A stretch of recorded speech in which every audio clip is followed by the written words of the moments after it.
ज्ञान केवल ऐसी जानकारी जैसे स्वप्न में हम देखते हैं कि हम जगे हुए हैं और हम कार्यरत हैं, लेकिन हम सोए हुए होते हैं, जगे हुए नहीं होते। उनको ज्ञान नहीं हुआ, केवल वाचिक ज्ञान है। असली ज्ञान जब प्राप्त हो जाए, बताया ना, जो अंदर से भजन करने से ज्ञान आएगा तभी। एक आता है शास्त्रीय ज्ञान, सुनाकर ज्ञान, और एक होता है अंदर का ज्ञान। अंदर का ज्ञान शांति प्रदान करेगा। जो भजन करोगे, इंद्रियों को भोगों से हटाओगे, और जब असली ज्ञान है तो हमें पता है कि फिर वो शांति भंग नहीं होगी।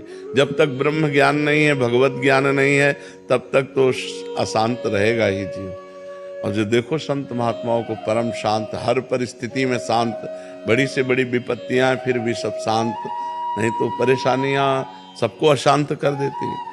अगर हमको वास्तविक ज्ञान है तो बड़ी से बड़ी विपरीत परिस्थिति में भी हम आनंदित रहेंगे, हम अशांत नहीं होंगे, हम शांत रहेंगे। पर जो भान तो रहता है, जैसे अब इनके शरीर में घाव है तो हमें दिखाई तो दे रहा शरीर में घाव, लेकिन पीड़ा इनको हो रही, हमें नहीं हो रही। ऐसे इस शरीर की पीड़ा इस शरीर को हो रही, हमें नहीं हो रही। स्थिति प्रज्ञ में ये स्थिति होती है, और साधक इसे काटता है कि मैं शरीर तो नहीं हूं ना, ये शरीर मेरा घर है, मैं इसमें रहने वाला अविनाशी हूं।